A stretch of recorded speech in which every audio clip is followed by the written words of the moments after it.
You're about to enter into a new world of knowledge, curiosities, and high strangeness. This is a podcast of Straight Up Strange Productions.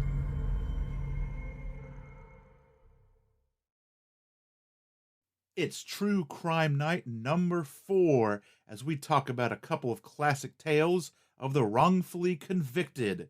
It's Patterson, New Jersey and Bay Village, Ohio. All that and more on Small Town Secrets.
Every town has a secret. What is yours?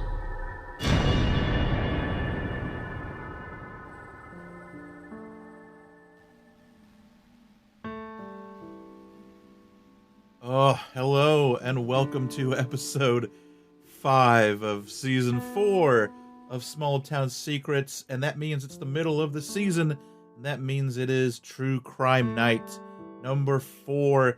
And just fair warning, the gremlins are out in full force tonight. Everything that I have attempted to do, well, now it's kind of Saturday morning. It's 1 o'clock Saturday morning, Friday night. Everything that I have attempted to do today has gone belly up.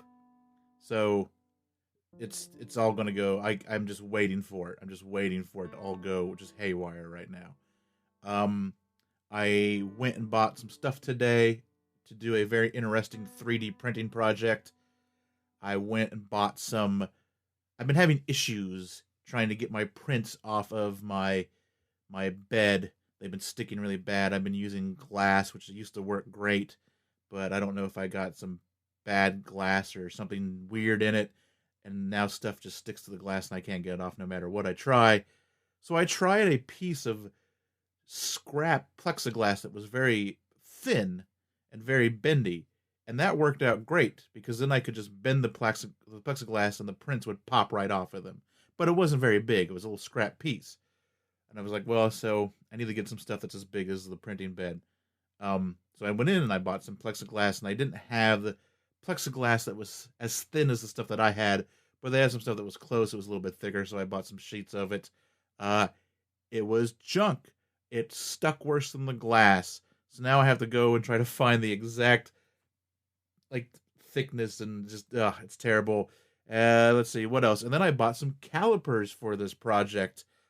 They don't work. The digital readout does not read right. You, pull it out to 10 millimeters, and the digital readout says that it's at, 260 millimeters. Even though right there on the little ruler that's on the caliper, it says 10 millimeters or 1 centimeter. So I don't know what's going on with those. I'll have to take those back. What else? Oh, I bought a can of air to kind of spray out the printer and get all the dust and stuff off of it. Its little trigger thing, once you press it in too far, pops off. And it doesn't spray very well. So, literally everything I've attempted to do today, all the purchases that I've made are all junk, all crap. And then I came down here to start the show, click on Logic Pro, and it tries to open, and it freezes. Tries to open, and it freezes. Tries to open, and it freezes. The only way I get Logic Pro to open was to go into my files and open up an older Logic Pro project, an older episode, so then I could get it to open and then go to file new and start a new one. But so that's what I've been dealing with all day. So hopefully, knock on MDF or whatever this is, there won't be any weird hiccups tonight, and I'll be able to get through this and get the episode out to everybody. But I'm done. I'm done rambling. I'm done blowing off steam. Let's talk about tonight. I wanted to dig into both of these cases because I've known a little bit about each one, but I've never had like a deep dive into them. And I spent a lot of time today when I realized the 3D printer thing was just eating up all my time. I was like, let's get away from it and let's finish up the episode, research for the episode. There was a lot more to them, like in a good way, that I didn't know about. So what we're going to talk about tonight are two cases of wrongfully convicted people. We're going to be talking about Reuben Carter in Patterson, New Jersey, a boxer who in the late 60s was arrested and accused and convicted and all of that stuff for a triple homicide. And then we're going to talk about Sam Sheppard, who you might have heard about. It's a pretty famous case. His wife was murdered as he slipped downstairs, and they pinned him for it, and then he got off, and a whole bunch of stuff. So I started digging into these cases. I found some really interesting stuff on both of them. You think you're going to just sit down and do some internet research. I didn't have to read any books. I think this is the first episode this season that I haven't had to read any books. Just pure kind of internet stuff and looking in the court documents and stuff. But man, you start looking in them court documents and you start reading letters by F. Lee Bailey, and you start discovering things, and the episode just gets bigger and bigger and bigger. So going to be a deep episode tonight. So I hope everyone is ready for it. Let's just get right into it here. We're going to start with Reuben Carter and his friend John Artis, who was also convicted of these crimes, and the small city actually, of Patterson, New Jersey. A man in Brazil dies from severe burns, maybe from a UFO. In Washington, D.C., Jack the Slasher breaks into a house and barely steals anything, but dumps molasses all over a piano and cuts up curtains and sofas. I'm Andrew Gable, and on Forgotten Darkness, I'll look through old newspapers and other sources to find those lesser-known stories of yesteryear. I look mostly at true crime and unexplained phenomena. So if either of those topics sounds like your sort of thing, check us out. You can find the podcast at forgottendarkness.podbean.com or on most podcast apps.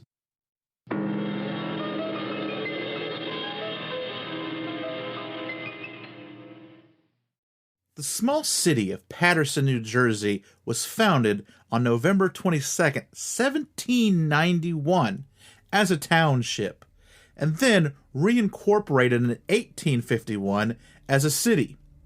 It's known as the Silk City due to its major silk production during the Industrial Revolution.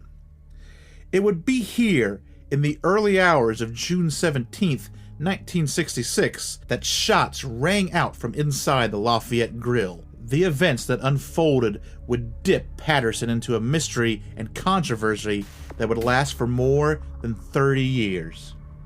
Reuben Carter was born in Clifton, New Jersey, which is actually very close. You Google map it, it's like 10-15 minutes away. He was born on May 6, 1937. He had 6 other siblings. Early in his life, things did not go so well. Carter was sent to juvie at the age of 11 for stabbing a man.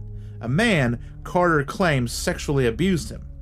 Carter later escaped from that juvenile hall and joined the Army in 1954. While in the Army, he started boxing. He was unfortunately discharged in 1956 for unfit service. After he was discharged, he returned to Clifton. Shortly after returning home, he was convicted and sent to prison over 2 mugging incidents. Carter was released in September of '61. After his release, he got into boxing professionally. He quickly became a crowd favorite, due in large part to his short stature and tremendous punching power. Rubin earned the nickname Hurricane early on in his career, and by 1965 he was ranked number 5 in the middleweight category. Then it all changed on June 17th. The exact time is up in the air, but somewhere between 2:30 and 3 a.m. that morning, 3 barflies and a bartender were carving away the time inside a local watering hole called the Lafayette Grill. While closing up that night, bartender James Oliver was joined by some late-night patrons, Fred New Yokes, Willie Marlins, and Hazel Tanis, a waitress who had decided to stop by the Lafayette Grill after getting off work early.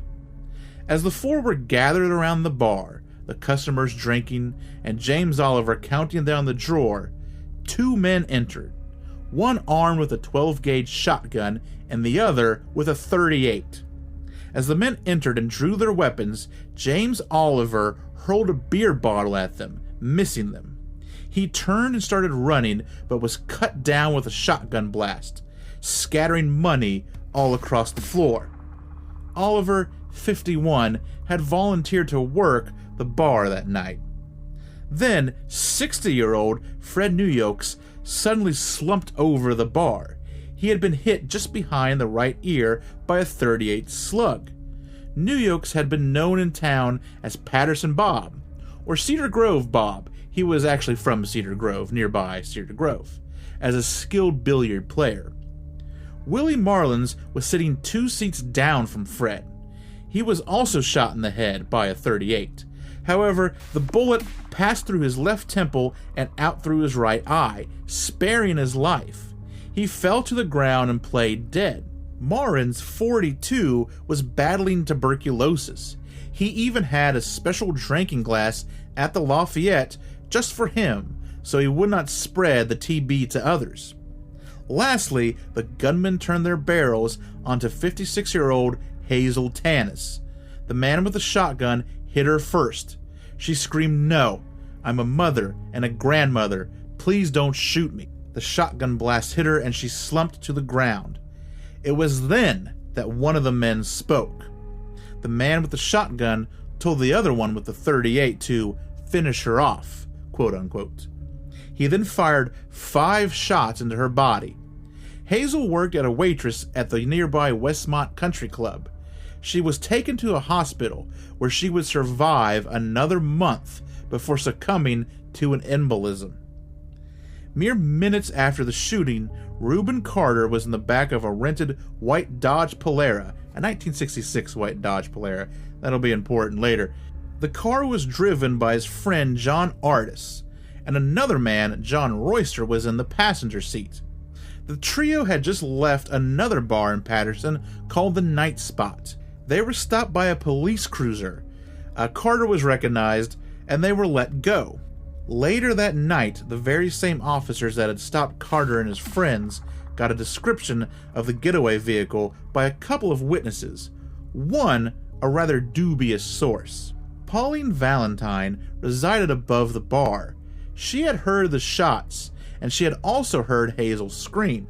She saw a white car with a geometric sort of design, sort of a butterfly type of design, she said, screech away into the night. Then there is Alfred Bello. Bello at first told police that he was simply walking outside when he also saw the white car with its butterfly taillights, speed away.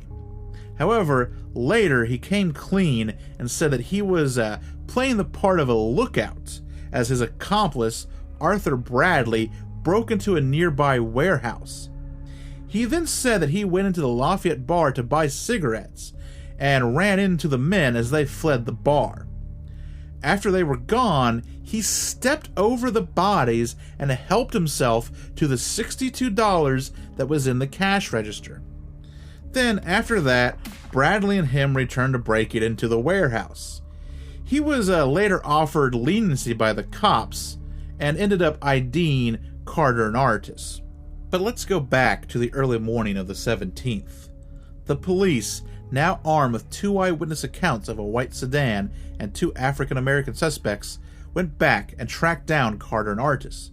When they found the men again, they had dropped off Royster, so it was just those 2.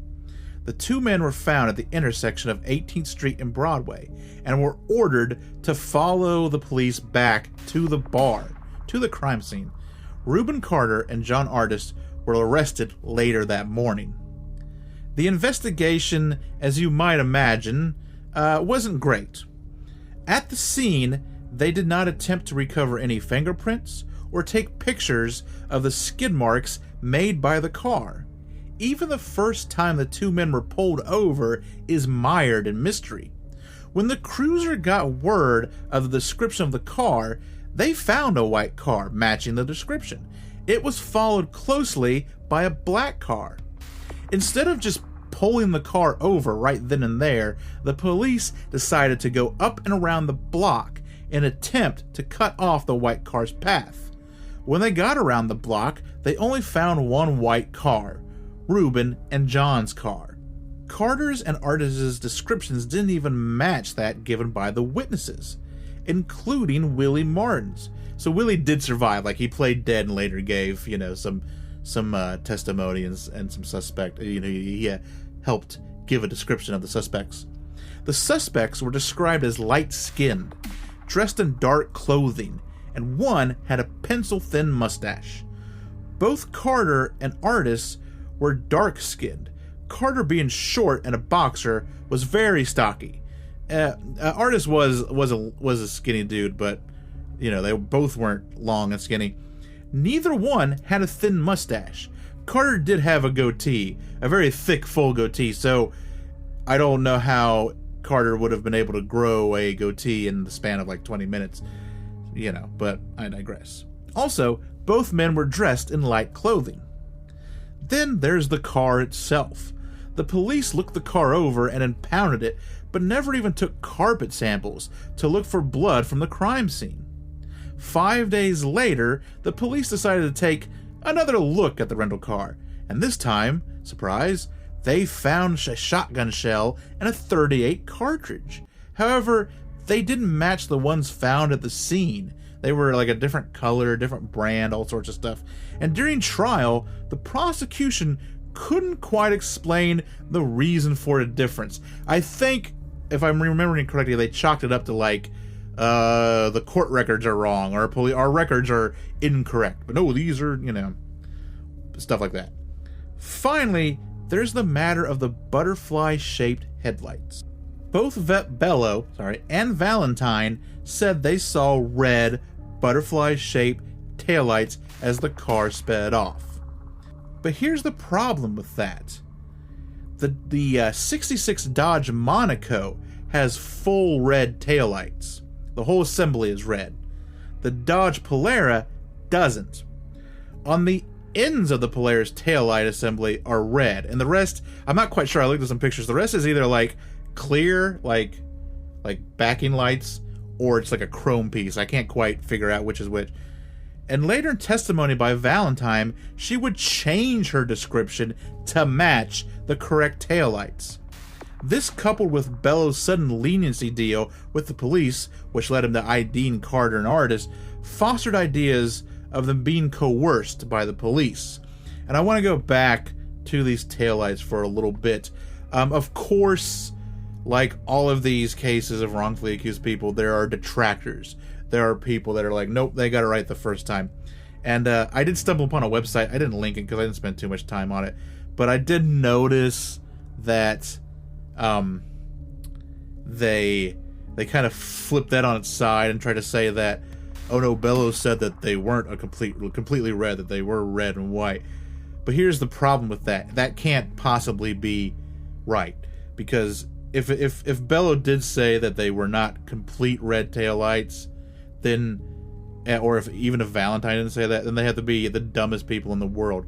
I'm going to explain now. So, the Monaco and the Polara are essentially the same car. I think the Monaco was like the more expensive car, but the same body, just with different trim and different little differences here and there, but based off the same thing. And so what you had a taillight assembly on the back, a big one that started on the fenders and went inwards onto the trunk. So the Polaris taillight assembly it had a little square on the fender that stopped at the panel gap where the trunk started. And that was red. And it was square, but it was starting to get smaller, because basically what it was like these two kind of triangle shaped, butterfly shape kind of shape. I don't know, that gets skinnier, that gets thinner as it gets closer to the middle of the trunk. So on the Polara, only the little square on the fenders is red.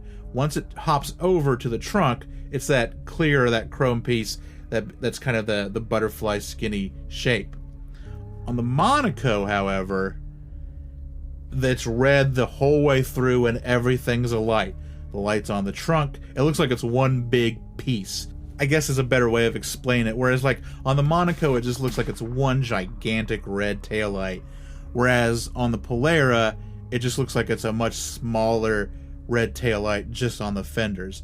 But it's this, it's a very similar shape. So for you to mix that up and try to claim that the Polara had butterfly-shaped taillights doesn't hold a lot of weight with me.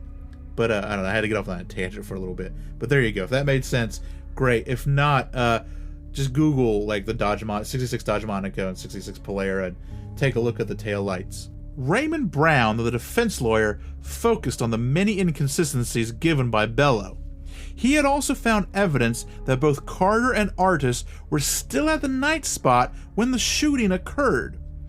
Even with all this, and no real physical evidence linking the two to the crime, the all-white jury found the two men guilty. In 1974, Bello and Valentine withdrew their IDs of Carter and Artis. This would be the start of the two men getting a new trial. Funds were raised, Muhammad Ali supported the campaign, and of course, Bob Dylan, along with Jacques Levy, wrote the song Hurricane. And that's why I wanted to do this episode, because Hurricane is actually kind of one of my favorite Bob Dylan songs. So I really wanted to learn more about the story behind that one.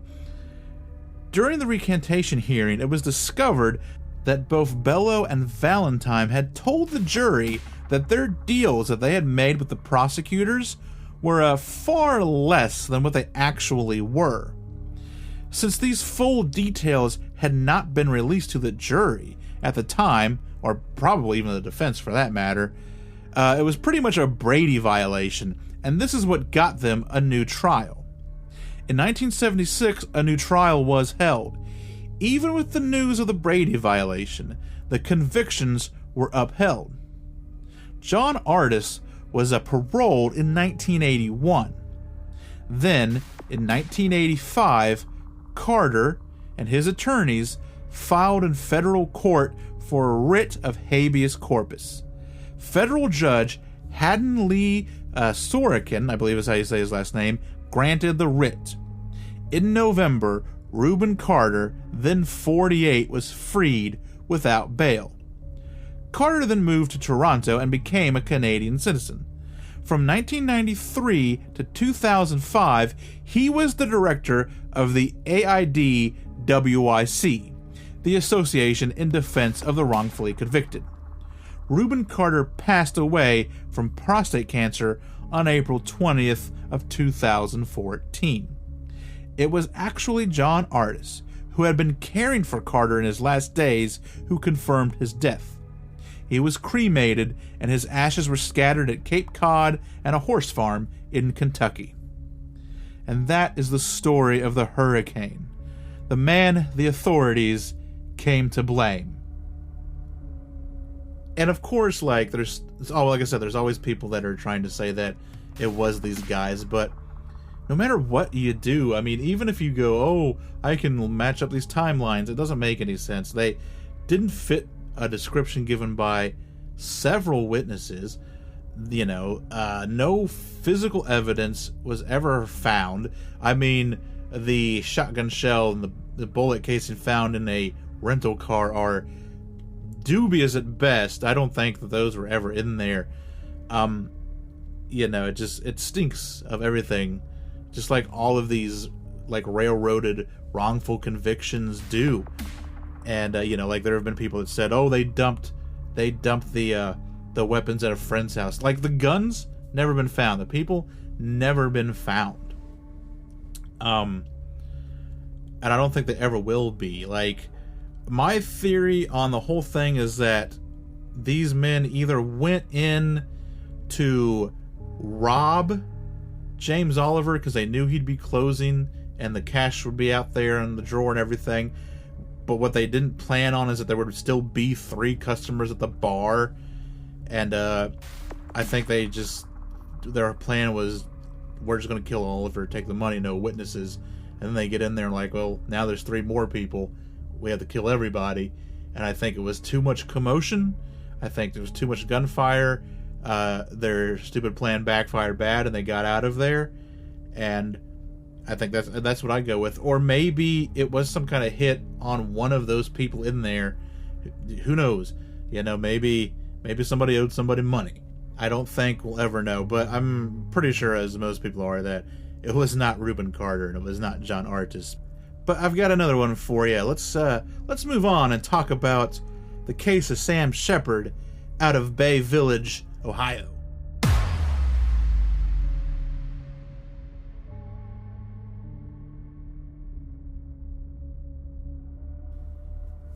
Bay Village lies in the northeast of Ohio, right next to Lake Erie. It started out as land owned by Connecticut, but then Ohio became a state.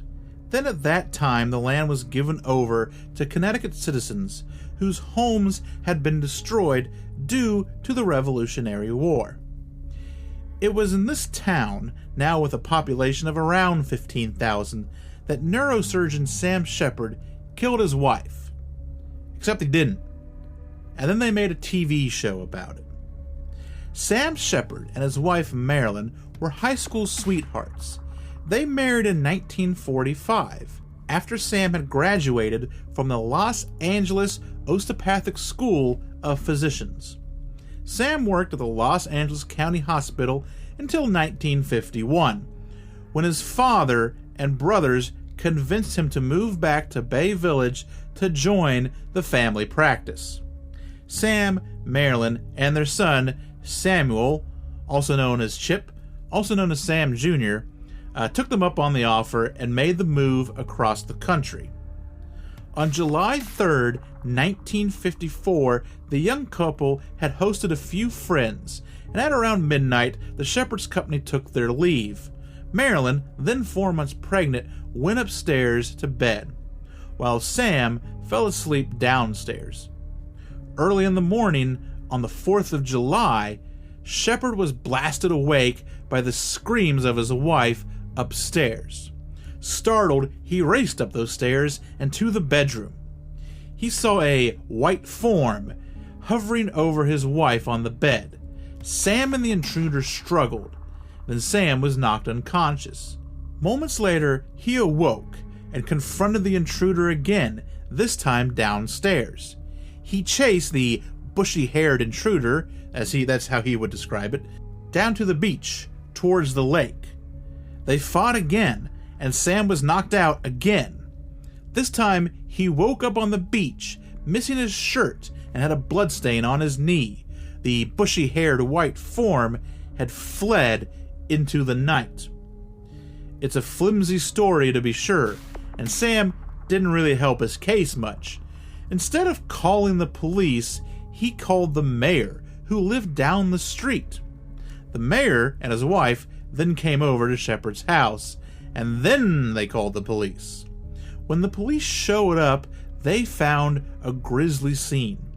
Downstairs was a shirtless and disoriented Sam Sheppard. Upstairs, they found Marilyn with her pajama top pulled up over her breast and her bottoms pulled down. She had severe blunt force trauma to her head. Her face was unrecognizable. At around 8 that morning, Sam Gerber, the Cuyahoga County coroner, arrived on the scene. There were no signs of forced entry, and no murder weapon. However, there was a trail of blood that was found leading from upstairs and out the front door. Some of Sheppard's belongings were found in a bush outside, as well as some overturned drawers. Garber immediately sensed that the scene had been staged to look like a robbery. Garber didn't believe Sam's story and thought all of it was fabricated. Everything kept coming up Milhouse for Sheppard. He refused to talk to police under doctor's orders. The problem many had with that was that his doctor was his brother Stephen. Then, 2 weeks after the murder, an editorial in the Cleveland Press cried for a coroner's inquest. An inquest Sam Gerber was all happy to do. The inquest was a media circus. It lasted for 3 days, where Sheppard was grilled about almost every aspect of his life. During the inquest, it was revealed that he had had an affair with a lab technician named Susan Hayes. He lied about the affair, which didn't do him any favors. At one point during the inquest, his lawyer, William Corrigan, was ordered to sit in the audience. And when Corrigan protested the jeering from the audience, he was kicked out.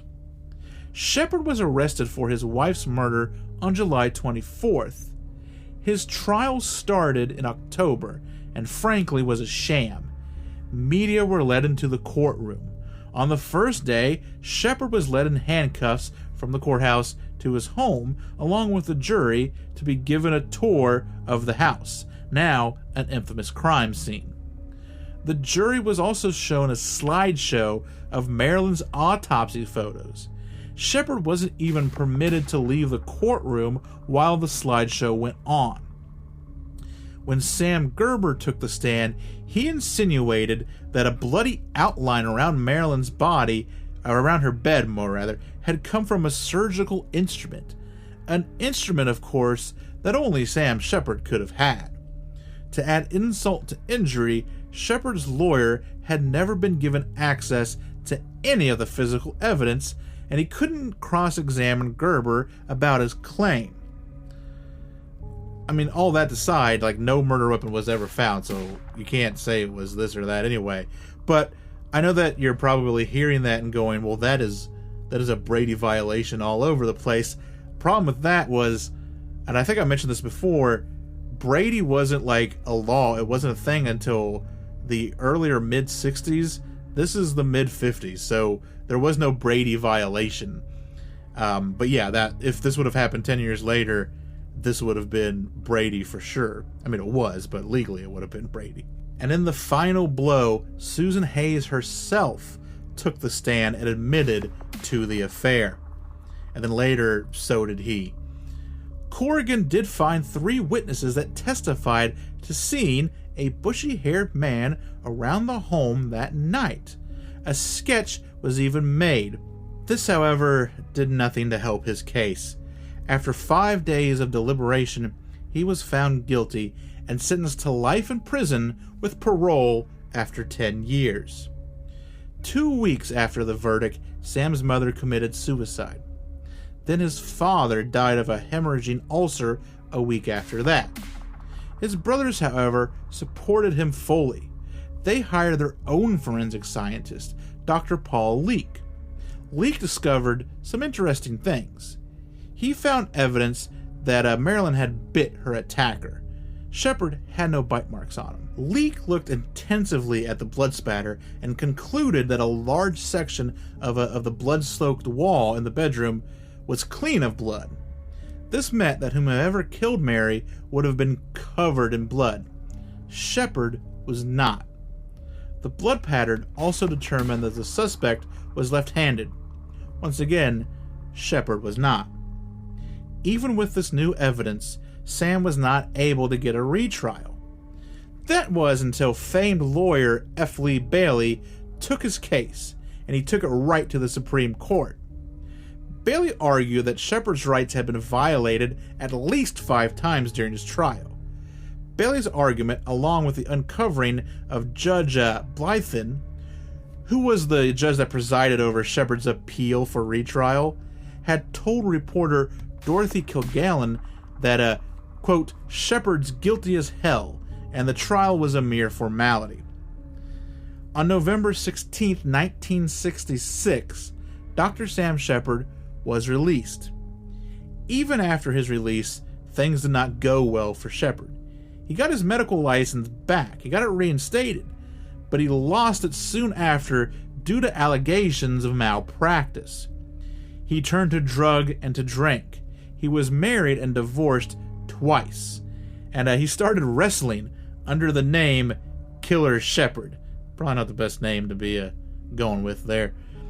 Then, on April 6 of 1970, Sam Sheppard died from liver failure at the age of 46. The TV series The Fugitive was based on Sheppard's case. It would later be made into a movie starring Tommy Lee Jones and Harrison Ford. There were other suspects in the case. F. Lee Bailey had formulated a theory that Marilyn was having an affair with a man named Spencer Hoke. He had a lot of evidence and a lot of ideas pointing to this man.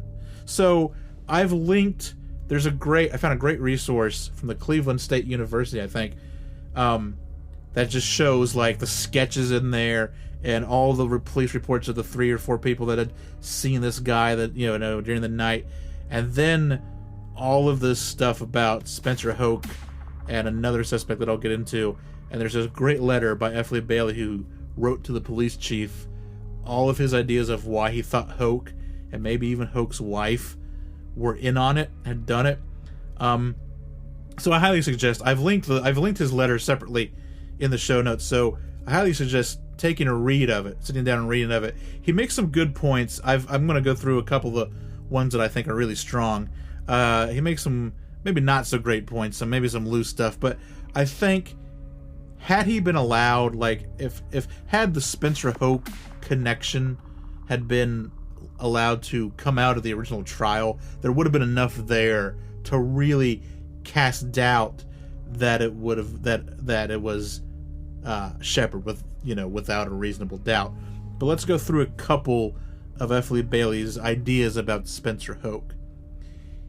He knew the Sheppards well, so he knew the layout of the house, and he was friendly enough with their dog for him not to bark when he came to the house that night. That was a big sticking point for a lot of people, that if it was an intruder, how come their dog didn't bark? Hoke even had a key. Marilyn's clothes had not been ripped or torn, but seemed to have been taken off as if a consensual sex had occurred. Spencer and Marilyn had been observed and embraced twice by the morning bread delivery person. Apparently back in the day, you could get your bread delivered to you. He would also show up almost every morning for coffee, presumably, I guess, after Sheppard left for work. He was there so much that a young friend of Marilyn's named Jean Disbrow, at a time before the murder was committed, had commented to him, quote, "Are you living here now?" Bailey was told by Disbrow that before the murder, Marilyn had told her she no longer wanted to be alone with Hoke. Disbrow surmised that she was trying to break off the affair, which would give possible motive. Bailey thought that Spencer Hoke went to the house that night because he thought Sam was not at home. Spencer Hoke also had a wife, Esther. Bailey cast suspicion on her as well. Esther was left-handed. Had she followed her husband that night, as she would have walked, she would have taken a flashlight, perhaps to see in the dark. Then upon finding out what was going on, beat Marilyn to death with said flashlight out of jealousy? The wounds on Marilyn's body did not seem to be inflicted with a great amount of strength, which could mean that the injuries were inflicted by a woman and not so much a man. And then you kind of think about, like, had Sam seen her that night, who knows what kind of crazy hair she had in the middle of the night after being woke up. Could it have appeared of a bushy-haired man to some people in the dark, not knowing what was going on? Oh yeah, one more thing. Spencer Hoke was the mayor of Bay Village at the time. It was Spencer Sam had called that night. It was Spencer and Esther who would come over before the police did. So there's some good stuff in there. Like, could they have possibly have come over and also planted some more evidence to make it look like a robbery? Like, did they, was it Esther that did it and they both freaked out and they tried to cover up the crime? It's kind of convoluted, but it's possible. I think it would have cast enough doubt to have someone look into it. Sam's son was determined to clear his father's name. He also found a compelling suspect. He found a man named Richard Eberling, who used to wash his parents' windows. Sam Jr. went to have a talk with Eberling, who at the time was in prison for murdering an elderly woman. Eberling denied the murder of Marilyn, but he did draw Sam Jr. a map of his childhood home, complete with a seldom-known entrance into the basement. Sam Jr. and attorney Terry Gilbert found records that Eberling had been arrested 5 years after the murder for burglary. He had 2 of Marilyn's rings in his possession, apparently, or allegedly maybe is a better word, stolen from a box of Marilyn's things at one of Sheppard's brothers' homes. Then, in 1997, Sheppard's body was exhumed and tissue samples were used to extract DNA. This DNA evidence closed the book on Sheppard's guilt. None of his DNA matched any of the evidence left from the murder. Furthermore, a spot of blood found on the bedroom closet door was found not to be a match to Marilyn or Sam Sheppard. Eberling died in 1998. He never gave a DNA sample. In one last twist, a fellow convict of Eberling, Robert Lee Parks, claimed that Richard Eberling had confessed to him before he died that he was indeed the bushy-haired intruder that murdered Marilyn Sheppard that night. Bay Village is home to many things, but the twisting, turning case of Sam Sheppard and his wife Marilyn will always be at the forefront. And that is it. If you've ever watched The Fugitive, I think, what's the difference? I don't think I've ever sat down and watched The Fugitive. But, like, wasn't the whole difference that it wasn't a bushy-haired man, that it was, like, a one-armed, one-eyed man or something, just as ludicrous? I may have to sit down and watch The Fugitive maybe this weekend or something. I got nothing better to do. But that's where that story comes from. That's based on a true story of The Fugitive, the story of Sam Sheppard. So here we are at the middle of the show. We're going to listen to, I think I'm going to play Ritual at the Crossroads again, just because we haven't busted it out in a while, and I really dig that one. But when we come back, we've got the local headlines, and I've got a huge update on Farrar's school and what happened with the Ouija board when we come back from intermission. So don't go anywhere.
All right. So I think all three of these stories come from England this episode. The first one is from newsinteract.com, aka The Ancient Files. I don't see a writer on this, but the headline reads, University professor reveals he's discovered population of fairies and publicly shows the proof.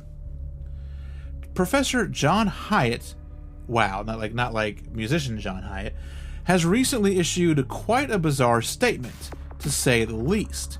He reported that he had met up in the past with multiple strange creatures that were never before reported by academia, and according to them, they do not exist to begin with either. Needless to say, making such statements is always just inviting trouble, as most people will begin shunning you down for it and mocking you almost instantly. The only way to fight the criticism is with hard-earned evidence, which is exactly what John brought over. He claimed that a whole civilization of fairies lives in the English countryside of Rosendale, and he's brought pictures to back up his claims too. He stated that the fairies are very similar to us physically, except for the overall size of the body, were practically identical to one another. He's not the only one with proof, however, and back in 2009, a woman named Phyllis Bacon snapped a quick photo of what appears to be a living fairy flying around her garden in New Addington in southern London. But it doesn't end there. Francis Griffiths also reportedly fell into a stream while playing around with these fairies back in 1917, according to the most reports. It is actually quite impossible to resist their temptation, and if they seek something that you can provide, you can't fight against it in the slightest. What do you think? Check out the following video and let us know. So there's a YouTube video, I think, that just kind of shows him and a bunch of pictures of these fairies, and they do have what appear to be little legs, little arms, and little wings, but I don't know if it's just some kind of bug. We don't know, like, that's just being misidentified or a Photoshop job. But his photos are actually kind of interesting to take a look at, and the photos from Phyllis Bacon, that one is kind of interesting too. It shows pretty much the same thing. I would almost say that her picture is a better, clearer picture than his are. But the next one is scary, everyone. This is from Yahoo News. That's not the scary part. This is by Eli Manning. Baboons carry knives and chainsaw spotted in safari park. Baboons at a popular safari park have been spotted with knives, screwdrivers, and even a chainsaw, according to reports. The primates at the Knowsley Safari Park at Maryside are already known for their destructive abilities and have been pictured previously pulling things from visitors' cars. But now, some staff are concerned that the baboons are being given weapons for a laugh by park goers, according to the Sunday Times. One worker told the newspaper, "We're not sure if they're being given weapons by some of the guests or who want to see them attack cars, or if they're fishing them out of pickup trucks and vans." The workers said the animals sometimes go into people's toolboxes to grab what they can, adding, one of the baboons was seen lugging around a chainsaw.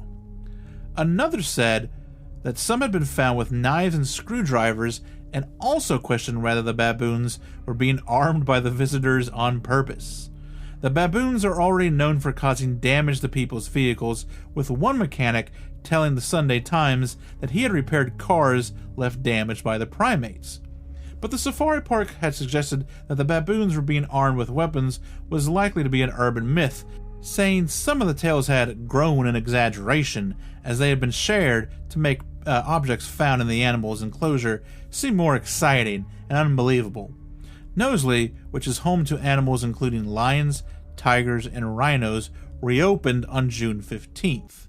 Its website includes reassurance that measures to make it COVID secure are in place, including reminding guests, if you take time to drive through our baboon jungle, we're unable to return any car parts that our cheeky baboons may take, whilst pointing out that a car-friendly route is available. So that's what we have to look forward to in September, everyone, is the baboons with knives and chainsaws are coming for us all. And my last one comes from Coast to Coast, courtesy of Tim Banal. Video, crop circle created around a tree. One of the more unique crop circles to appear in quite some time was recently spotted in England and features a tree at the center of the design. The fantastic formation was reportedly found this past Monday in a field near the community of Devizes. Although not particularly intricate, the design, which consists of a large circle surrounded by a ring that features 4 smaller spheres, is undeniably eye-catching thanks to its creative incorporation of a tree in the field. Understandably, interpretations as to what the formation might be meant to convey have focused on its centerpiece, with some suggesting that it's supposed to represent the tree of life, and the 4 surrounding circles are the seasons of the year. Given the countless number of crop circles that have appeared over the years, it stands to reason that the design is probably not the first formation to sport a tree in its center. That said, a cursory search online has so far failed to yield any similar cases from the past. So it very well could be an original concept, and it is a cool design. It's also kind of weird that there's this tree in the middle of a field. Like, why? Like, you've got a plant around it, then you've got a combine, you got a harvest around it. Seems kind of like a pain in the ass to have your tree in the middle of a field. I'd be kind of curious to find out, like, what that story is. Like, is it endangered? Is it some kind of special tree to the surrounding area or to the people on the property? But interesting crop circle. And I guess crop circles have been making a comeback, and there's been a lot of them this year, more than there have been in a lot of recent years. But there you go. That is this week's local headlines, all linked in the show notes so you can go and take a look at all the videos and pictures that are posted in those articles. But you know what? It's time to move on to your small town secrets.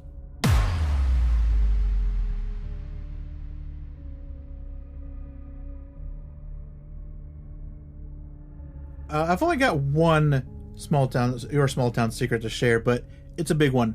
So if you haven't listened to the last episode about Farrar School, then go ahead and listen to it. I'll wait.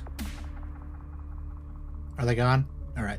So I had reached out to Lisa Kavanda, who was one of the people that had she was the one that got shoved across the library at the school with the Ouija board session. And I reached out to her on Twitter, and I tried to get to see if she would, tell me exactly what happened. I was interested in what they were asking, like what the question was that was asked and answered right before that happened. And she did get back with me, but it wasn't until I almost want to say the day after the episode was released.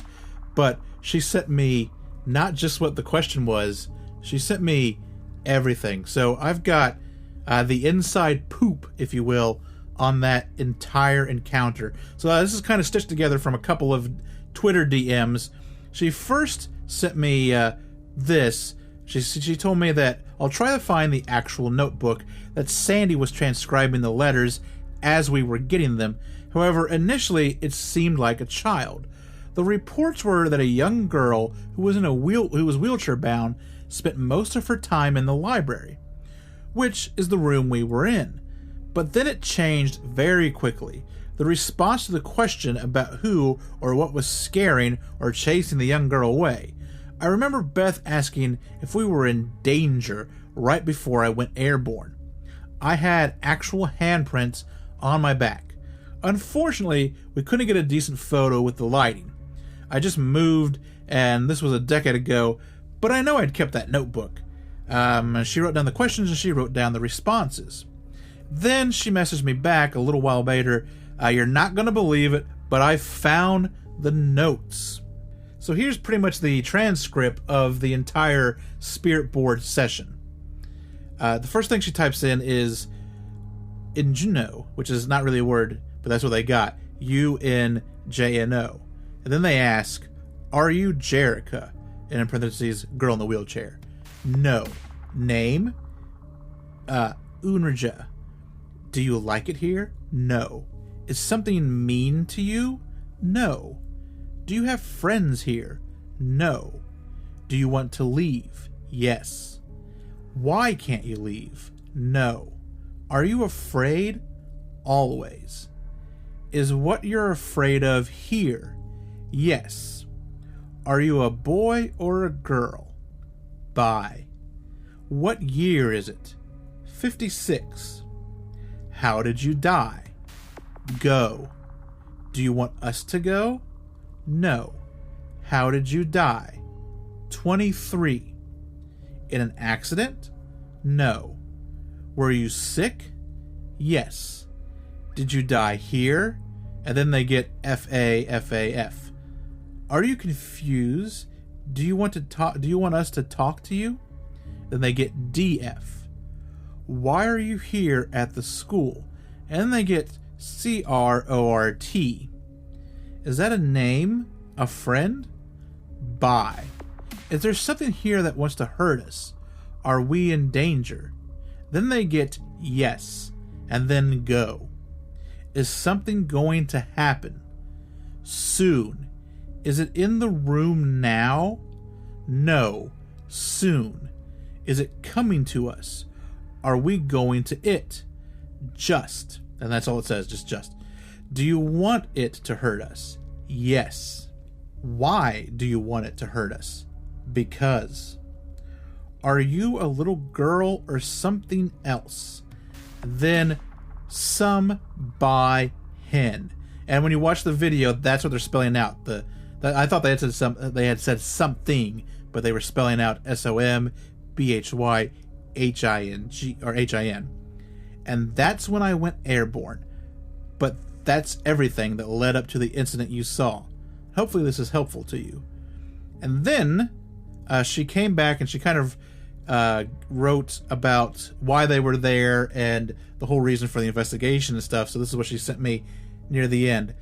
This was covered by Destination America, Ghost Stalkers, which is what we talked about, episode 6. However, I am not happy with the way the incident was handled. Neither was I, neither were a lot of people. We were asked by the owners to dispense the Ouija board, and they made it appear that we had brought it with us. And they didn't bring them with us, they found it there.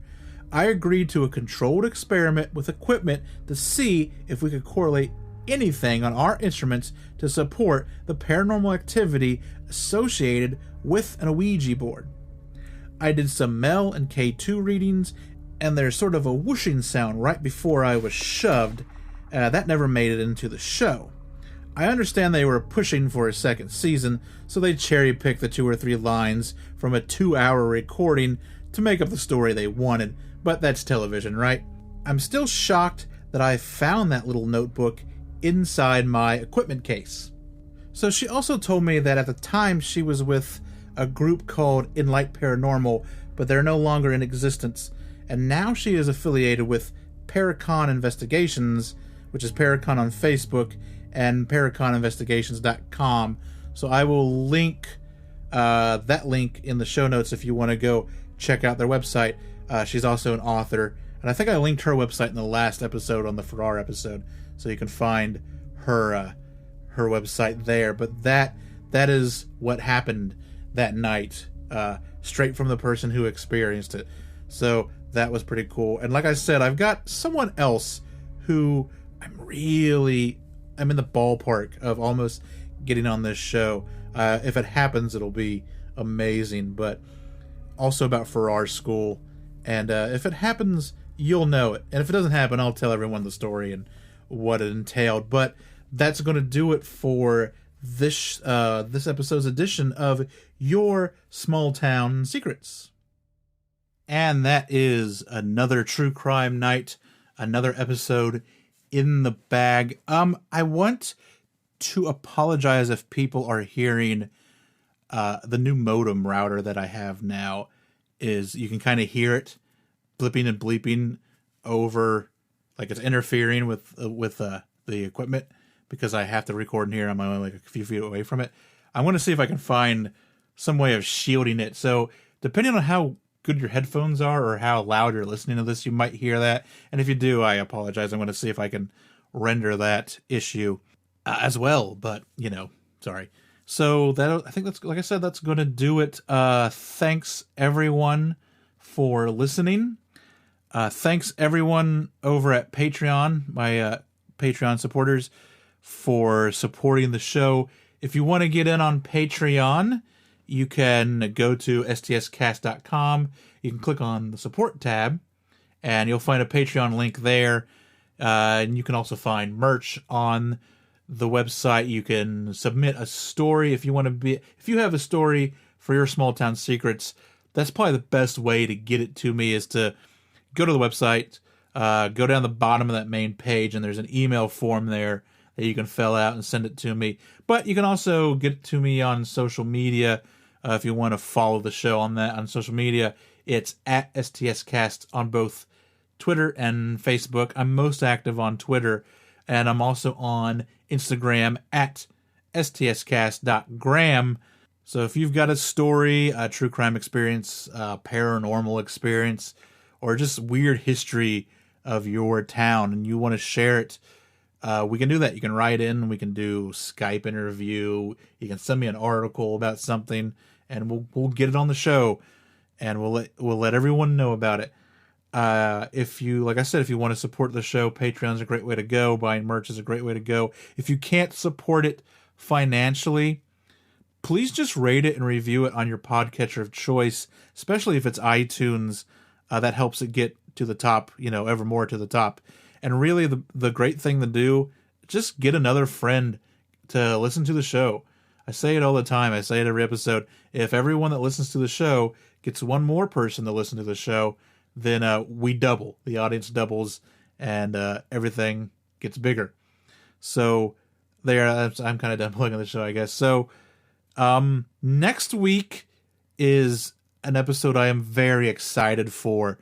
It's an episode that I talked about earlier, wanting to do it but not being able to do it because it doesn't fit the format of the show. It doesn't take place in a small town, or at least I thought at the time that it didn't. But some new information has come to light about where some stuff actually took place, and I was able to get this to work for the show, and it was actually linked to another story, so it made the whole episode. I'm really excited for it. I'm not going to tell you what it is yet, but I will say this. On the STS Backroads podcast, which is the exclusive Patreon podcast, if you listen to that, I have started letting people who listen to that know what the next episode of this show is going to be. So, if you hop on there and join that tier for that show, you'll get a little sneak peek, a little inside baseball as to what the next episode of this show is going to be. But it's going to be I've been looking forward to it the entire season. I'm so glad we get to do it. So until then, remember, every town has a secret. What is yours?